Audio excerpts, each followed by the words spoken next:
साल 1933 में जब हिटलर जर्मनी का चांसलर बना तो उसका शिकार सबसे पहले यहूदी हुए। हिटलर ने यहूदियों के ऊपर इतने ज़्यादा अत्याचार किए कि जिसे सुनकर आपकी भी रूह कांप उठेगी।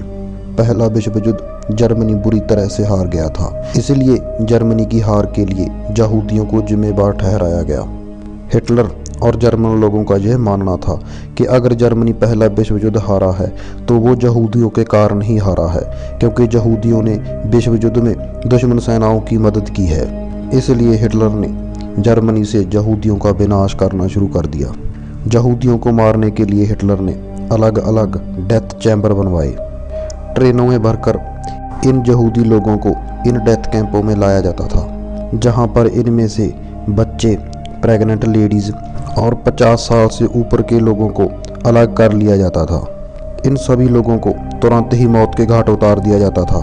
इनके अलावा जो नौजवान लोग होते थे उनको इन लेबर कैंपों में इन लोगों से 24 घंटे काम करवाया जाता था। इनको खाना सिर्फ उतना ही दिया जाता था जिससे ये सिर्फ जिंदा रह सकें। साल 1933 से लेकर साल 1945 तक हिटलर ने लगभग 60 लाख यहूदियों को मौत के घाट उतार दिया।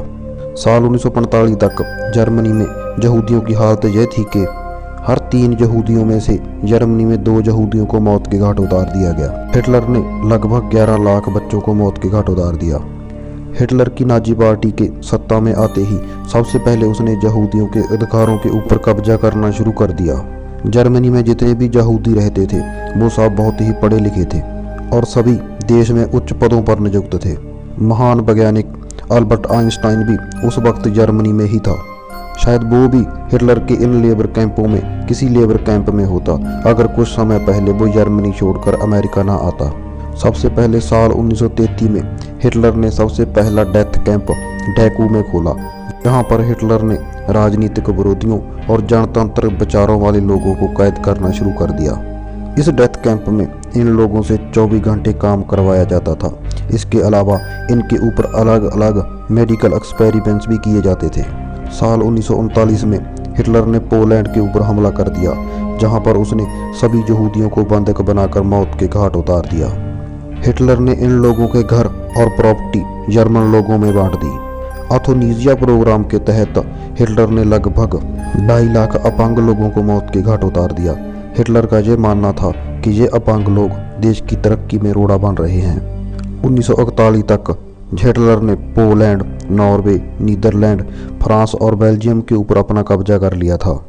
इन सभी देशों में से यहूदियों को इकट्ठा कर जर्मनी के गेटों में भेजे जाने लगा, जहां पर हिटलर ने एक बहुत बड़ा डेथ कैंप का निर्माण करवाया था। इनके अलावा हिटलर ने सोवियत यूनियन के देशों के ऊपर कब्जा कर लगभग 5 लाख लोगों को मौत के घाट उतार दिया। इन डेथ कैंपों में से सबसे ज़्यादा यहूदियों को ऑशेस कैंप में मारा गया था। इस कैंप में मरने वाले लोगों की गिनती इतनी थी कि जितने दूसरे विश्व युद्ध में अमेरिका और ब्रिटेन के सैनिक मारे गए थे। ऑशेस कैंप 4 साल तक चला। एक वक्त पर इस कैंप में हर रोज 12,000 यहूदियों को मौत के घाट उतारा जाता था। नाजी सेना यहूदियों के घरों में घुसकर पूरे के पूरे परिवार को ही बंधक बना लेती थी। इसके बाद इन यहूदियों को डेथ कैंपों में लेकर जाया जाता था। इन कैंपों में इन परिवार के लोगों को अलग अलग कर दिया जाता था, जहां पर 15 साल से कम उम्र के बच्चे, प्रेग्नेंट लेडीज़ और बुजुर्ग लोगों को मौत के घाट उतार दिया जाता था। बाकी बचे हुए लोगों को लेबर कैंपों में भेज दिया जाता था। लेबर कैंपों में इन लोगों से 24 घंटे काम लिया जाता था। ज़्यादा काम करने की वजह से अगर कोई बेहोश हो जाता तो उसे मौके पर ही मार दिया जाता था। इन सब के अलावा जहरीली गैस के जरिए मारने का काम बहुत ही शांतमय तरीके से होता था। इन बंधक बनाए गए यहूदियों को नहाने के बहाने उन गैस चैम्बरों में ले जाया जाता था, जहां पर जहरीली गैस छोड़कर सिर्फ 20 मिनटों में ही इन्हें मौत के घाट उतार दिया जाता था। साल 1942 में इन यहूदियों ने गुप्त तरीके से अलाइड पावर से मदद की मांग भी की थी।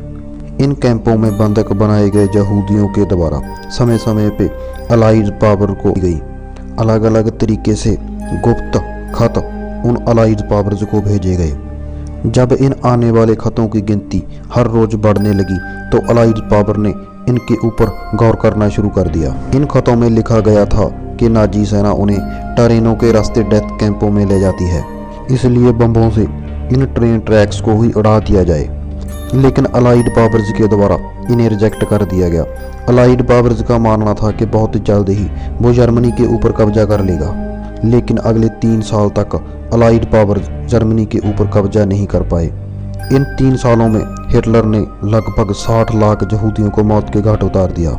1945 ਵਿੱਚ ਹਿਟਲਰ ਦੇ ਖੁਦਕੁਸ਼ੀ ਕਰ ਲੈਣ ਤੋਂ ਬਾਅਦ ਜਰਮਨੀ, ਰਸ਼ੀਆ ਅਤੇ ਬ੍ਰਿਟੇਨ ਨੇ जर्मनी के बहुत सारे हिस्से के ऊपर अपना कब्जा कर लिया और इन डेथ कैंपों में से यहूदियों को बाहर निकाल लिया गया। साल 1945 में ही सोवियत संघ के द्वारा ऑशेस कैंप के ऊपर अपना कब्जा कर लिया गया और वहां से यहूदियों को बाहर निकाल लिया गया। डेथकू कैंप साल 1945 में ही अमेरिका के द्वारा खाली कराया गया।